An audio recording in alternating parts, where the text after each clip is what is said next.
Spacey Sims, and we are back with more Code Realize, Guardian of Rebirth. Yay! And we're on Victor's route. Yay! So this is chapter 9. I don't remember if there was 12 or 13 chapters now. But anyway, we're still in chapter 9, so that's good. So yay! And hopefully we're getting the good path in his route. But obviously, like we do with every other visual novel game that we play, we're going to go down all the paths. We will go through his route, get what we get, and then we will do the other. So if we get the good ending, what we'll do is skip through and show you the bad endings and then do the normal ending, and we'll just, we'll do the whole Victor spiel before then we go down each other person. So we'll see the differences. But obviously we're not going to replay the whole game. We're going to skip through everything we read. But we're not there yet. So anyway, there's so much I want to say to him and ask him about, and we must talk about the journal too. But any questions I have vanish when I notice a red stain on Victor's abdomen. Oh no. Victor, is that blood?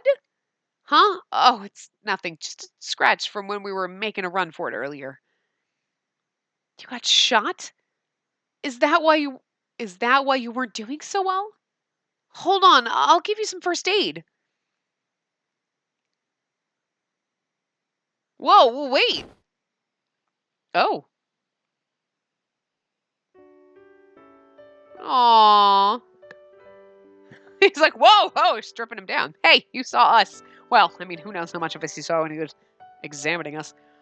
I lean Victor against a tree, take off his white lab coat, and gently lift up his shirt to see the area under the bloodstain. You're hurt. There's so much blood. I'm fine. It looks like a big deal, but it's actually not that bad.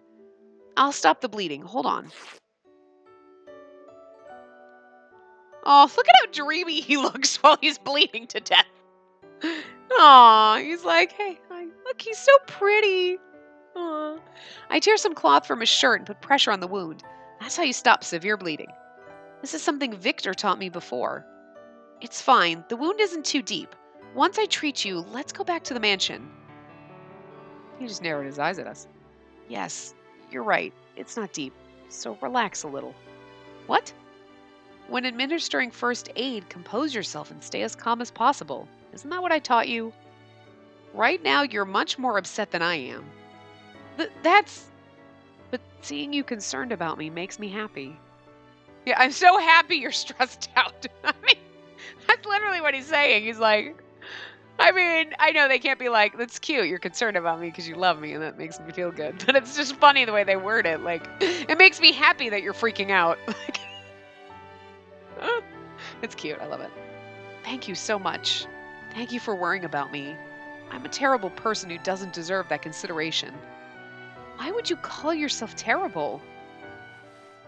I take the cloth I was using to apply pressure and wrap it around the wound like a bandage. Victor slowly composes himself. Thank you for the treatment. I have to go. Go?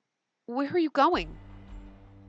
Listen, Spacey, I'm not the one responsible for the gas attack on the palace. It was somebody else. It's the same thing that happened this time. Somebody mobilized Twilight in order to come after us. Victor speaks quietly while looking at me directly in the eyes. I would have thought that Finnis was the one behind all this, but he's dead. Who would try to get Victor arrested on false grounds and capture him, along with me? I think hard, but the only person who fits that bill is Finnis, who should be dead. I don't know just yet who's giving those orders and what they hope to gain from it, but I do know one thing. If this continues, many more lives will be lost and more terrorist attacks. What do you mean? Do you remember what we found in the underground lab? Use of Dicterium for terrorism? The plans that were written there are about to become reality. The incidents at the palace was probably a precursor to it. The reason I left the mansion is because there was something I had to look into regarding it. Sorry I didn't tell you. I see.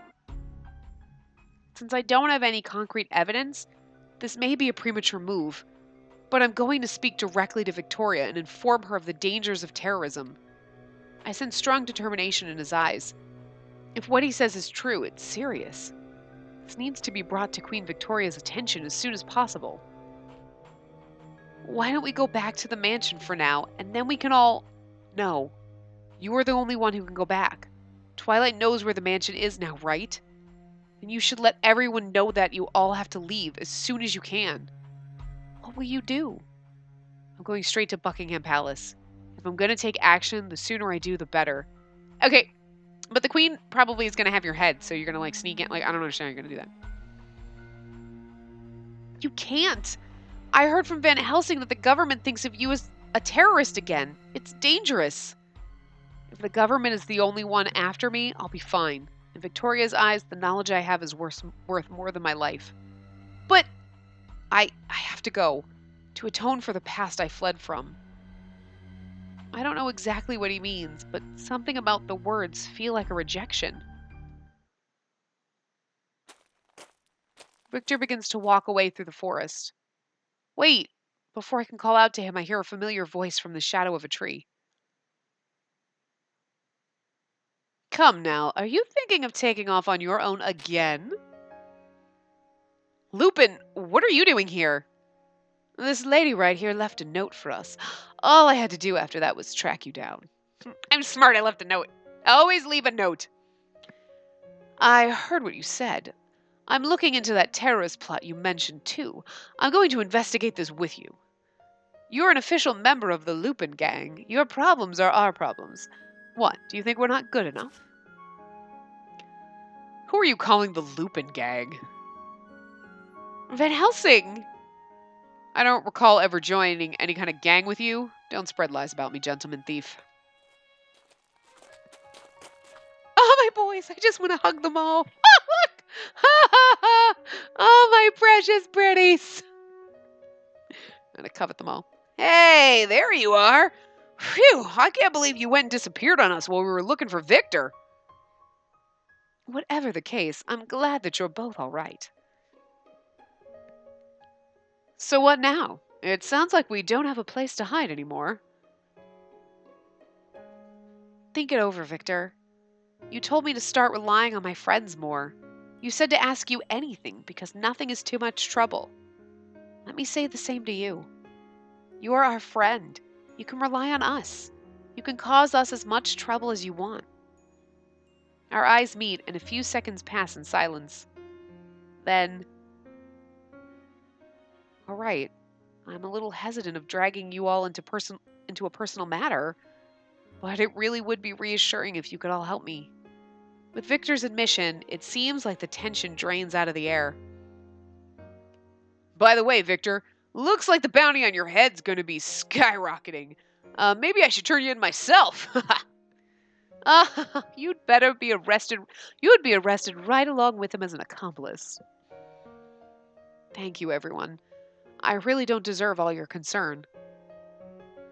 It just doesn't feel right to desert you after all we've been through. That's all. You love him! Van Helsing loves you. That's how he tells you he loves you. He's mean to you.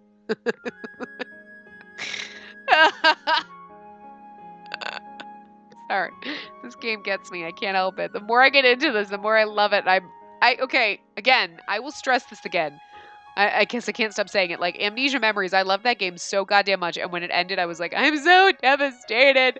Nothing will fill the void in my heart. And this has filled the void in my heart. So now when this ends and I play the second part, it'll be like, okay, great. And then I'm going to die inside because I'll be gone and I won't be able to stare at their pretty faces. And I know I should just like play like for like an hour, just do like 1 or 2 parts and stop and not do so many back to back. But I can't help myself. And I know it's bad because it would like draw the game out longer for me to play, but I can't. I turn to look at Victor, who's smiling. Is something wrong? No, it's nothing. I love you, Victor. Victor might be my father. Oh, no, he's not. Doesn't seem like I'll be able to get to the bottom of this right now. He's not your father. That's disgusting. Can't have creepy love feelings like this.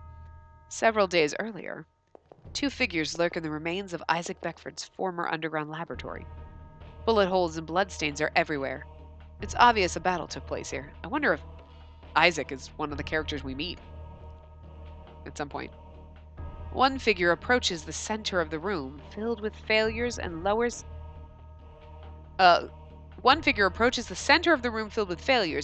its face to the floor. It carefully observes the reddish-black stain before its eyes. Finis died here. It smiles. The figure then goes to the room filled with documents. Just as Twilight had reported, it looks as if Isaac had left behind a large number of research reports here. The Royal Alchemists and Royal Society would likely shed tears of joy if they obtained the papers contained in this room. However, the room's visitor shows no interest in any of the scientific work and picks up a book of unrelated information. It reads a few pages from the book and smiles once more. It could be Victoria as well.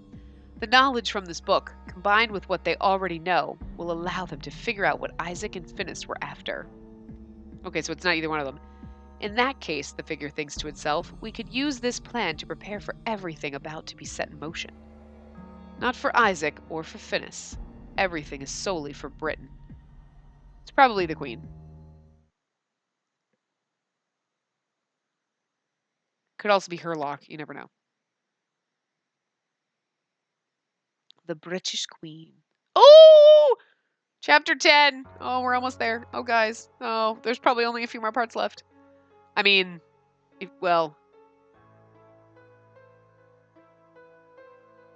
maybe like 6 or 7. That's still a lot. We got another week left, anyway. Regarding the recent string of incidents, as we predicted, it looks like sitting back and observing is not an option for us. Victor looks around at us as he speaks. We're in a cheap apartment in the poor part of town. It looks like the doctor's apartment. This is one of Lupin's many hideouts located all throughout London. St. Germain's mansion is no longer safe now that Twilight knows about it. We've decided that it would be best to take Deli and Cece with us and move to this apartment. I'll explain from the very beginning. I can go over what I learned from the hidden lab and sort the situation out. Okay, so maybe there isn't a traitor among us. Well, thank God that was a lie, because I was like, damn it, that sucks. I didn't want to think negatively about any of my boys. I want them all to be perfect gentlemen, and I want to be able to love them all and be like, I chose Victor, but I still love all of you. In an alternate reality, you're all my lovers. You're all my lovers. Can we just, I want that part. I want the 6th path where it's like, no, it's just my man harem. So rough. First, Twilight was planning a large-scale terrorist attack. This is the same plan that Lupin was working to prevent. And this plan calls for the use of a powerful poison known as Zicterium. The poison that was used in the Vampire War. Correct. It created huge losses for the vampires and made their defeat a decisive one. Before Victor had seemed different, desperate when the subject of Zicterium had come up. Before, Victor had seemed different, desperate when the subject of Zicterium had come up. Zicterium storage facility. A facility used to store the Zicterium toxin used in the Vampire War. Victor has been searching for this place for a long time. I wonder how he's connected to the poison. Unfortunately, I have yet to get to the bottom of how exactly the use of Zicterium fits into their plan, but considering the incident that took place at Buckingham Palace the other day, it's very likely that it was the first step in their plot to use Zicterium to carry out an attack. How do you know that? I was looking into that incident right before I found her. The use of Zicterium was exactly the same as in the plans that I found in the underground lab. It's an extremely efficient method of dispersal that limits its range and duration of effectiveness. It would be difficult for a third party to obtain that information from a facility that was under Finis's control. That was a lot, and I lost my breath. Meaning, it is only natural to assume that Twilight is proceeding ahead with whatever plans they have. Is that your logic? Hold on a moment. Capturing her is a key part of their terrorist plot, at least according to the information I found. I was wondering about that too. It seems that Finis saw significant value in me. It feels strange to say this about myself, but don't they need me before they can do anything in their plan? Whoa. Hold on. Isn't Finis dead? How can his plan even be going ahead right now? There are only a few people who have command over Twilight. We shouldn't rule out the possibility that he's alive. The more I think about it, the less I understand. There's no question that Finis breathed his last in that laboratory. Twilight is still after us. It's also under the leadership of a mysterious new commander, as Alistair had mentioned. This, along with the incident at Buckingham Palace supposedly using Zicterium, more questions keep piling up, but there's no clear answer to any of them. And we all fall silent. This terrorist attack must be stopped at all costs. All of Europe is performing a political balancing act. If the attack becomes a reality, war is inevitable. A worldwide war. It's like, what? That's never happened. Well, I mean, maybe in this world it hasn't. So much would be lost.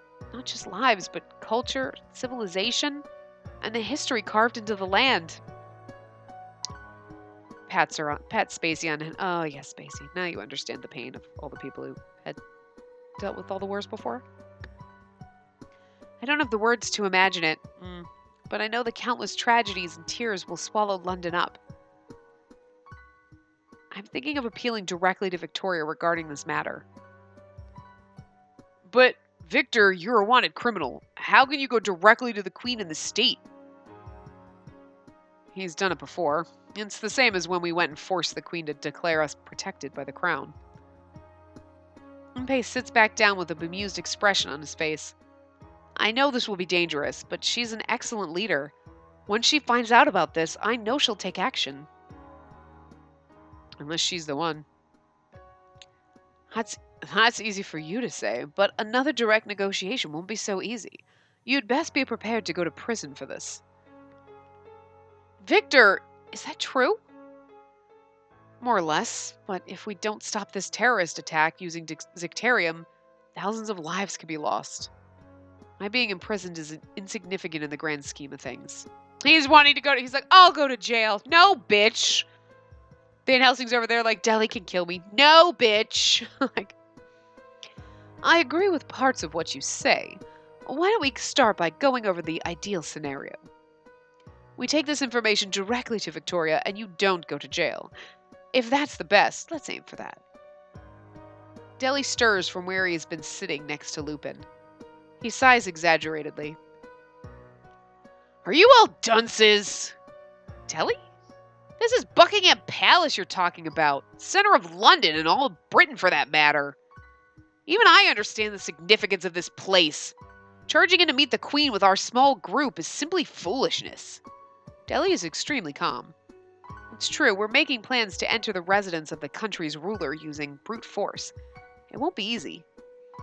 But no, if you're all willing to help me, I'll make it happen.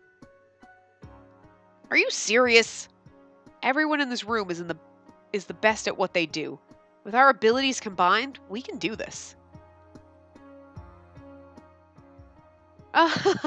Do direct conversations with a nation's queen with such frequency. This must be some kind of record. If it's what Victor really wants, I'll help. That queen makes me a little uneasy, though. Finnis left this plan behind. Fine. Whether he's alive or dead, I'll crush each and every one of his schemes. So I suppose it's settled. Operation Royal Audience Part 2 has begun. Oh, Lupin. You're all reckless. Victor slowly shakes his head at Delhi, who looks at us as if we've all gone mad. Then he says with some vehemence, No, it's not being reckless. It's called trust. Ha! Says the guy who was about to go at it alone without telling any of us about it. You got me there. After that, as we're putting the new plan together, I catch a moment with Victor when he's not engaged in conversation. Victor, there's something I wanted to ask you. Victor tilts his head to the side as I try to find the right words to tell him about the recent changes to my body. Oh, so. What the do music in the background is like, as I try to find the right words to tell him about the recent changes to my body. Oh, God. Lately, the horologium has been acting strangely, and I'm not feeling too well because of it. Why did you keep something so important from me? Well, I'm fine now, but I thought I should let you know since you've been examining my condition. I need to take a look at you right away. Oh, hi. Victor leaves his seat and takes my arm. I've never seen him be this aggressive. I'm surprised, but at the same time, his serious expression makes me happy. He's being aggressive with us. After that, I find myself somewhere I didn't expect. He said he wanted to examine me, so I thought it would be a quick check in a different room.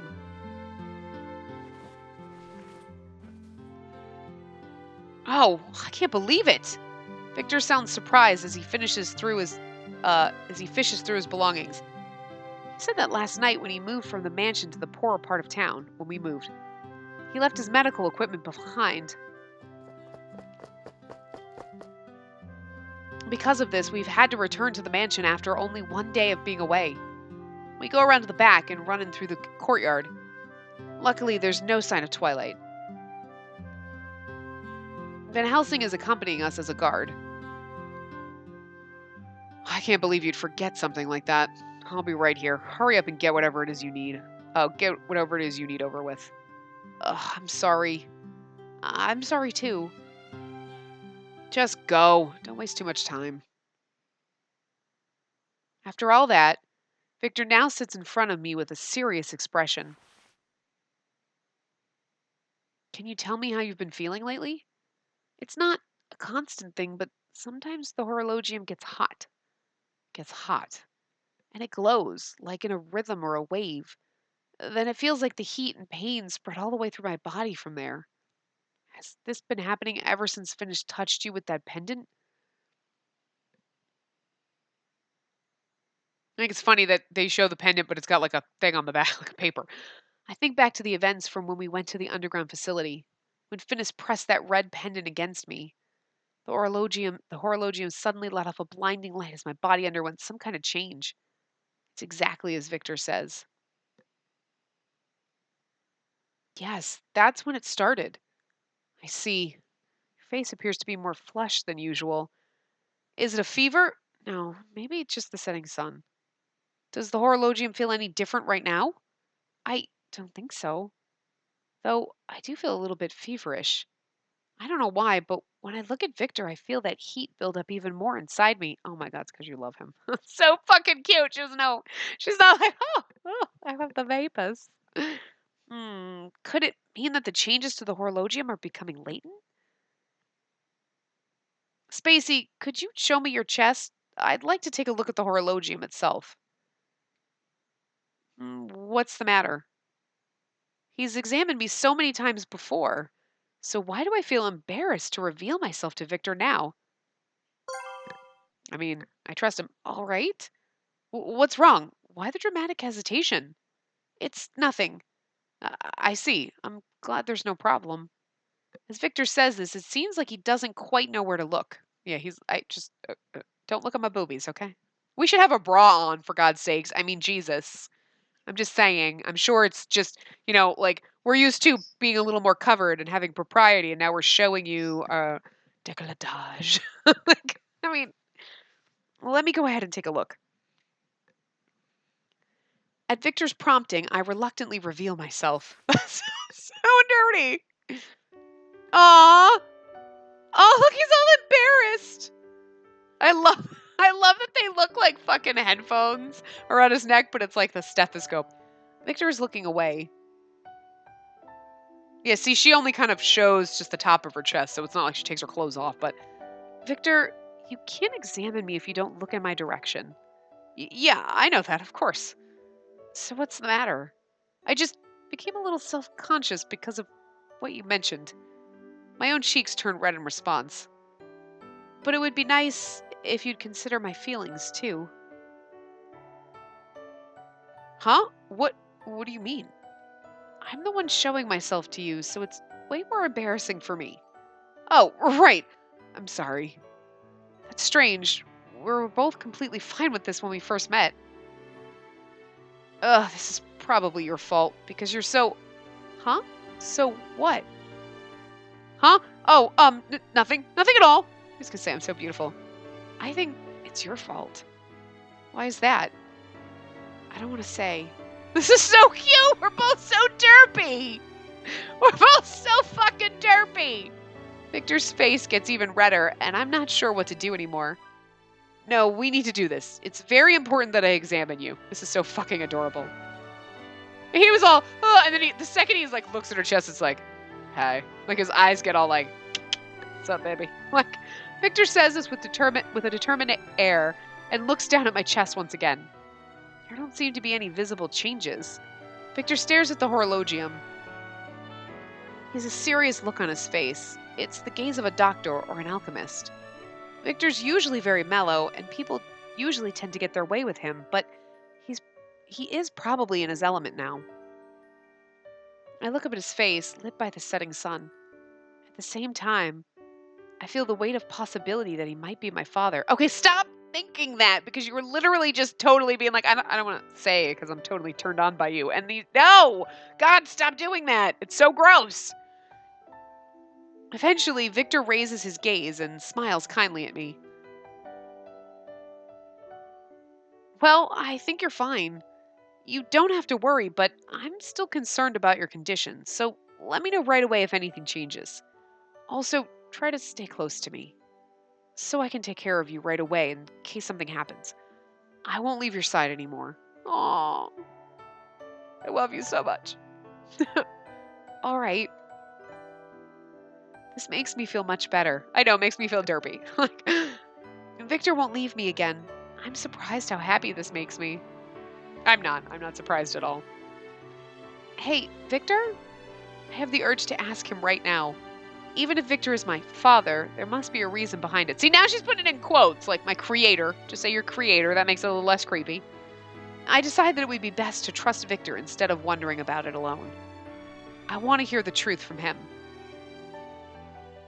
And what is it, Spacey? Or maybe not. Never mind. It's nothing. You should ask him. I was looking for you, and I noticed that. Don't be like, are you my father? Oh, that's creepy. That's going to turn him off. That's a quick way to turn him off. I just can't bring myself to ask that. I worry that the moment I discover Victor really is my father, he's not, though. That's gross. The sweet yet painful emotion in my heart would vanish into thin air. He's not. He's just responsible for the creation of the horologium somehow. I'm sorry. A few days later, we're watching Buckingham Palace from afar. The area around the main gates is packed with soldiers. Must be even more guards inside. This does appear to be quite a puzzler. We won't know what'll happen unless we try. The sewer line Lupin told us about will take us all the way under the palace. Once we're ready, let's make our move. I'll do my best. An hour later, we arrive at a back alley in the city. Our goal is the sewer system. During the London reconstruction, the sewers underneath London were optimized to strengthen public infrastructure. I'm just waiting for Sherlock Holmes to just jump out of nowhere and be like, ha, I got you. I'm going to foil you. But he became our friend. Oh, now he's probably our enemy again, though, because we're criminals again. There's a path leading to them in one corner of the alley, but I'm going to guess he's definitely going to show up in the Lupin path anyway. And these sewer lines obviously spread like a network all through the city, even beneath Buckingham Palace itself. We've gone with Lupin's recommendation to use the sewers as our way to enter the palace. I'd probably see the safest bet.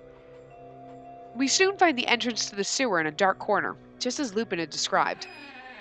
We nod at each other, then use the key given to us and slowly enter. What the fuck is the key to the sewer system? We hear the sound of briskly flowing water and the occasional drip. It's strange to think that all life and excitement of London is right above our heads. We light the lantern that Victor had prepared and advance slowly. Victor holds the lantern as I read the map and compass, and we make our way through the tunnels. The sound of our footsteps echoing brings out the eeriness of the sewers. Why don't we go over the plan again? He whispers as we walk. Basically, you and I are the only ones going in, right? Exactly. Lupin and the rest help with preparations and are standing by to aid us if the need arises. Victor and I are the only ones who will be infiltrating the palace. There were a number of reasons why Victor and I were deemed the most suitable for the task. It's far easier to avoid enemy eyes if there are fewer of us entering. Victor is obviously a scholar, and I'm a woman. That might help to make us look less threatening and lower the enemy's guard.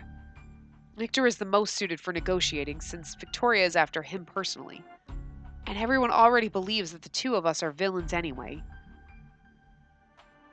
Just like Deli said, where we are heading... Okay, Just like Delhi said, where we are heading is what became the center of British rule after Father came into the picture. I notice I've been breathing shallowly, perhaps from the extreme pressure. Buckingham Palace. I don't think it will be an easy feat to meet with the Queen. There is no question we'd be captured if we request to meet her head on.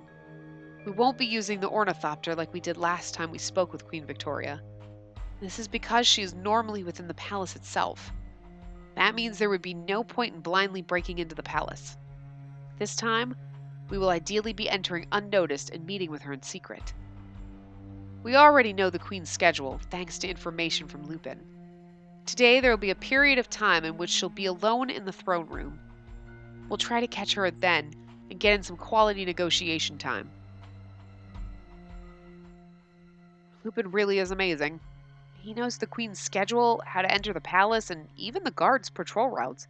Where does he get it? Lupin is a mysterious man.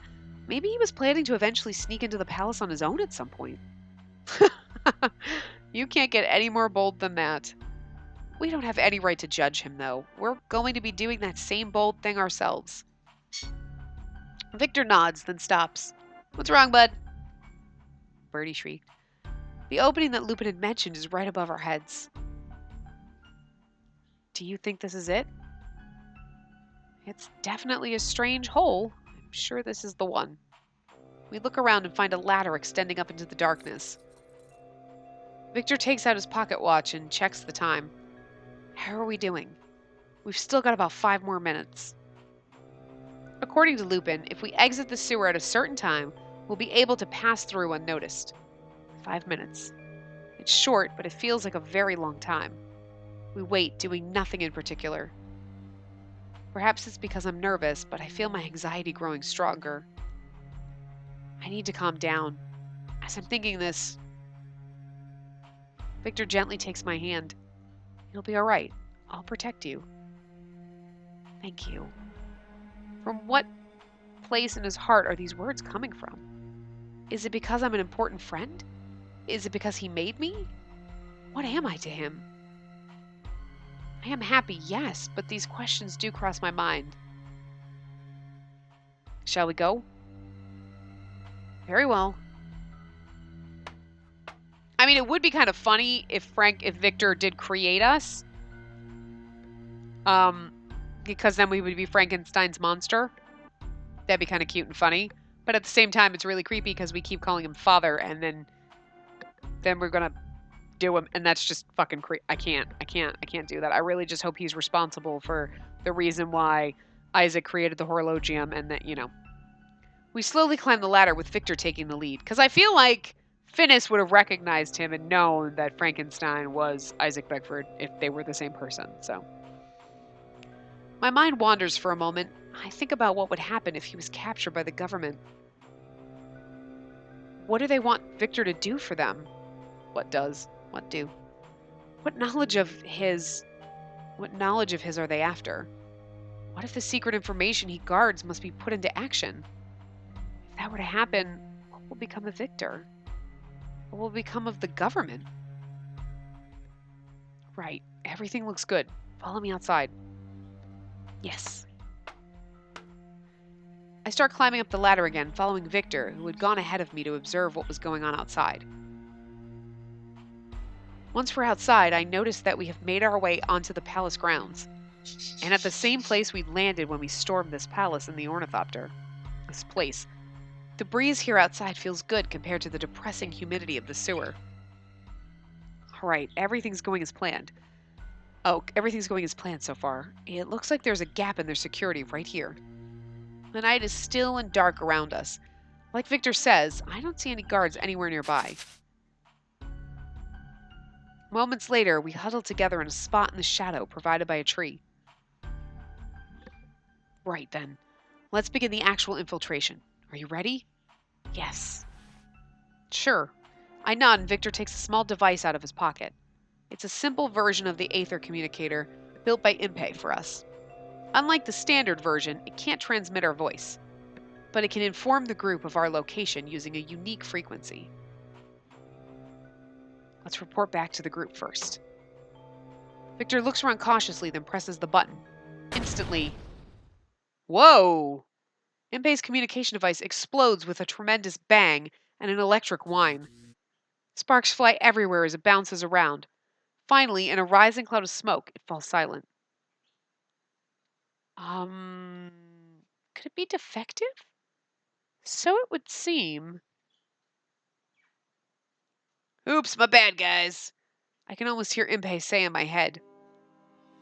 What was that explosion? Came from back court. Might be the terrorist. Quick, gather the others. Uh-oh, this is bad. Let's retreat for now. Oh, could you imagine Impei's like, if there was a villain in Impei, it's Impei. Oh my god, I just can't see him being bad. Right? In a panic, we try to return to where we exited the sewer. Victor Frankenstein, how dare you sneak into Her Majesty's royal home? Turn yourself in, don't try to resist.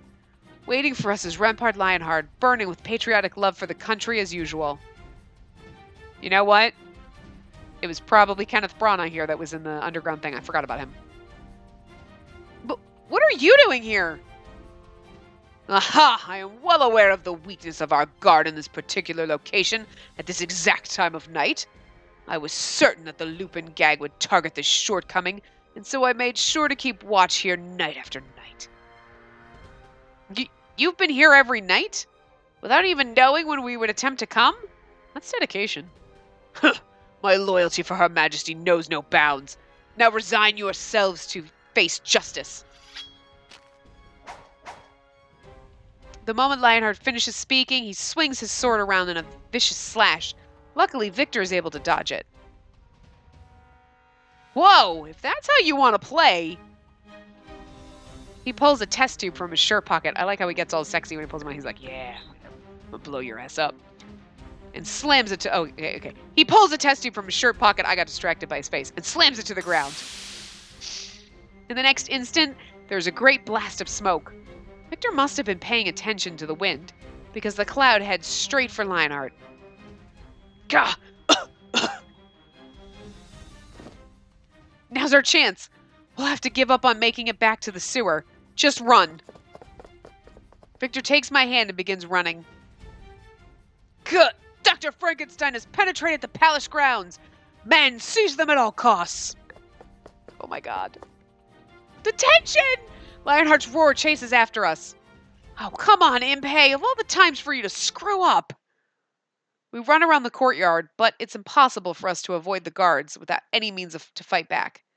In a matter of minutes, we've both been captured. Soon, Victor and I are locked up in separate cells.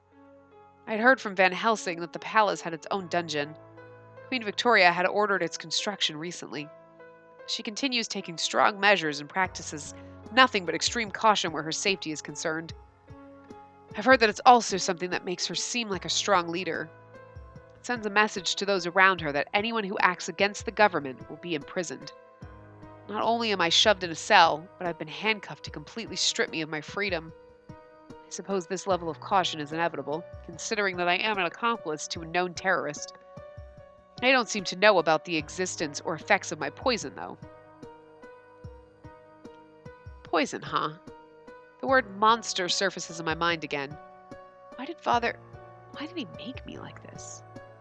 The note in Victor's journal. If he's really my father, stop saying that! Victor is my father. The words feel unpleasantly weighty in my mind, because he's not, that's gross. I hear footsteps approaching. I tense my body just a little, waiting for the person coming closer to appear. It seems you're behaving yourself. Lionheart. Goes against my personal code to lock a lady in a place such as this, but it's part of my job. I hope you can forgive me. What do you want from me? Ah, well, I wanted to apologize for being rude to you.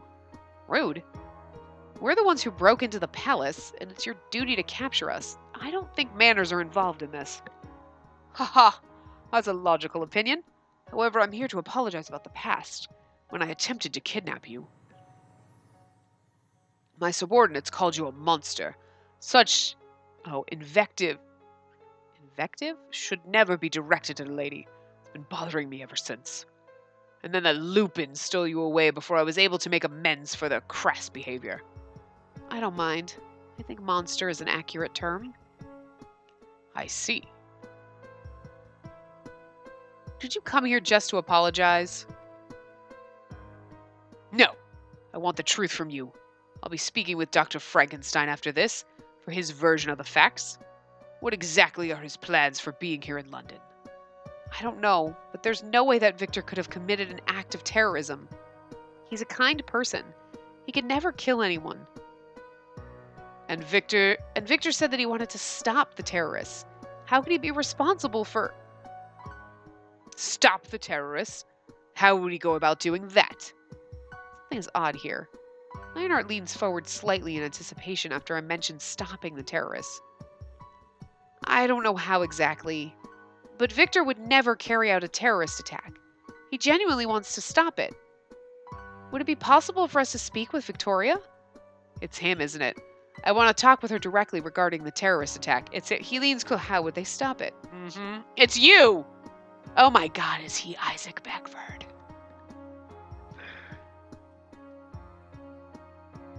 Maybe that way she'll come to understand our perspective. I ask, hoping against all odds that we'd be given a chance, but Lionheart shakes his head. That's for Her Majesty to decide. I don't have the answer you're looking for. I see. If matters advance without our words reaching her, I wonder if she has the means to resolve the situation. Being the queen of a nation is such a distant concept to me. I can't even fathom what goes on in her mind. Do you trust Victoria? Do you think she can stop the terrorists? I don't understand her. Oh, that was me. I don't understand her. I started reading and then I don't understand her, and I just transitioned to a non-existent voice. I don't understand her. The way she's treating Victor only makes it look like she's tricking everyone and forcing his hand. No, Her Majesty is trying to do what is right. She'll do whatever it takes. She is a person of great strength. Lionheart narrows his eyes and speaks with a voice of recollection. Long ago, I was a hooligan roaming the poorest parts of town. I was forced to a life of crime to support my young sister. I was caught pickpocketing on the day of the Queen's coronation parade. Her Majesty herself was the one who saved me from the brutal beating the guards were giving me. After hearing the kind of life I led, she gave me one of her brooches and told me to sell it for money to get by for a while. Then she offered me a paying job, saying I could become a guard if I was willing. She promised me that she would strive to make this a great and prosperous nation. That was when I decided to remake my life, becoming Her Majesty's sword. Since that day, I have never doubted that Her Majesty is the greatest ruler there could ever be. Lionheart's story is surprising. Victor seems to think of Victoria as an enemy of sorts, but Lionheart truly respects her. Which one of these is the real Victoria? I think she could probably be both, but somebody framed Victor, or, it doesn't mean she doesn't do shady things. Also, I'm not necessarily sure we trust him. A situation that you may find difficult to accept is awaiting you. What? But please, I ask that you have faith in Her Majesty. She fights out of her love for her country. With this, Lionheart bows once to me before turning and leaving the dungeon. You want me to believe in Victoria? Lionheart's voice seems to indicate that this is an earnest plea. It's difficult to tell what's going on through his mind as he spoke, but at least for now, I can't just sit and do nothing. I take a deep breath and switch mental gears. This is setting us up for something. I don't know. He's like, oh, Victoria, and I don't know, though, but she's making maybe she could obviously care about her country and be a good person, but also be kind of framing up Victor or treating him like a criminal when he's really not. You know what I mean? I don't know. Time to put our plan into action. Getting caught, that is, getting put in the palace dungeons, was one of the first steps in our plan to begin with. This is where our mission actually begins. I check and make sure that the prison guard has fallen asleep at his post. Then I gently raise my handcuffs to my lips. The chains react to my poison right away, smoke rising from the melting metal. That's really awesome that this was their plan. That's cool. I didn't know that was going to happen. In a matter of minutes, the handcuffs peel away, leaving my hands free once again. I mean, I knew that when she was like, huh, monster, huh? And I was like, she could just melt right through that shit. And Lionheart knows that, so like, what the hell? At least it comes in handy in times like these.